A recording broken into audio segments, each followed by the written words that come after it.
What's Yeah, the yeah. recovery process? Oh, it was only like a week and a day in hospital. Um, but by then I had learned how to walk again. So first day I'm just lying down. Second day I'm lying down. Third day, two physio nurses come in and they helped me sit up, which was a mission. Yeah, As bro. soon as I sat up, like they hold it, so one's holding this arm, one's holding this arm, and I sat up, and then I'm like breathing intensely, and my head is just spinning, and then I lie down after like 5, 10 seconds. Yeah. And then next day you stand up, and then you sit down, lie back down. Next day you stand up and try hold it, and then take a step or two, and then I start walking with that stroller thing. Yeah, the big metal thing. Yes, the Happens. walker. I think they call it a walker. Yeah. Yeah, and Might as then well be a transformer. It's that big, bro. it's enormous, bro. It's Huge. you're holding up here, and you're like, but it's for you to Yeah. lean on it, I guess. Yeah. And then after that, your last day, second last day, you hold the nurse's hands, and they walk with you, which I felt like a primary school kid. And then the last day, Especially you just passing other people in the ward. yeah, You're a grown yeah. kid looking around. Yeah, it's good, but yeah, it was. Um, I only ate a total of like one pancake that whole week. Wow. Yeah, I lost 10 kilos in a week, 9 kilos in a week or something. But yeah, I was a stick after that. Yeah, wow, bro. So then you get out. What's it changed for your life? I can't arch my back anymore, which is a bit tragic. It's just permanently straight, which I guess is good for posture. Like, if I try to arch my back, I'll try to show you. I can only Oh roll my wait, shoulders forward. I can't. that's all you can. You're I, kidding. yeah, I can't. I can't arch my back at all. That's full on. Yeah, but I feel the metal. The metal is fused in my spine now. They put like a dead person's bone graft Oh, really? in my back, and then because my body recognizes that it's undergrown, it stimulates it intensely to catch up with all my other bones, and then it grows over the metal and my spine, Wow. something like that. Yeah. That's full So, on.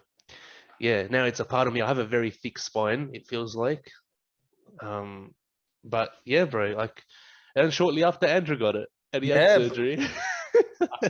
bro. I could not Thanks, man. believe what happened to your family in that short period of time. It's funny. That was Yeah, yeah, full on. it was interesting.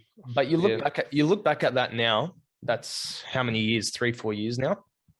What has it done for you mentally and spiritually? Spiritually, it's made me realize that we only have the driver's seat view um on life and whatever's currently going on. You don't see what's around the next turn you're about to take. You don't know what's behind the street you're about to turn into. You don't know, if Mhm. whatever it may be. So you only have a very like couple of meters in front of your view. And it's important to recognize that God is the one with that bird's eye view, the helicopter view, where as long as you're, walking with Him right and you're listening to His directions, He's going to direct you in a path where you take the right turns. And while you do go through hard times, when you come out of the back of it, you'll look back and realize, oh, I only saw like a portion of the picture, but with the big picture, it all makes so much sense. And I'm actually happy Yeah. that happened to me. And it's really important to realize that you don't know what's around the corner, but God does, and everything's so much clearer in hindsight. Obviously, I mean, I can look at. I'm sure you can as well. Just Yeah. so many times where you're like, "Why is this happening? Why is this happening to me? Why is this happening to me?" And afterwards, you're like, "Oh, thank you so much, God, that happened to me." Yeah. So Yeah. I always say I wouldn't take back the last couple of years if God gave me the chance to. The amount you learn through that process is full on. And I can just say from experience, I mean, I know it had a massive effect on you. And it gave you a lot of empathy because you called me at every single surgery. You called me every single time I was back in hospital and we talked through it. Um, and I think that's the major factor of going through something like that is God allows you to be an example to someone else or allows you to um, help them through that. yeah, definitely, and just knowing that all the all the church were praying for me, Mhm. I think I felt it. I did feel it. Because I even asked myself, well, why am I nervous?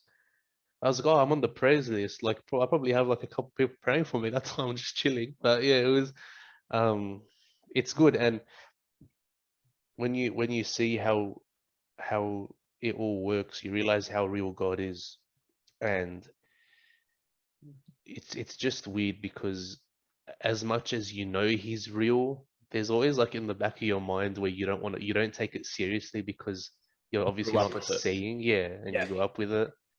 But when you have certain experiences in your life and you look back and you're like, there's no other explanation but God, it just makes you like, it just solidifies your foundation and makes you realize that I don't want to live this life if it isn't for God.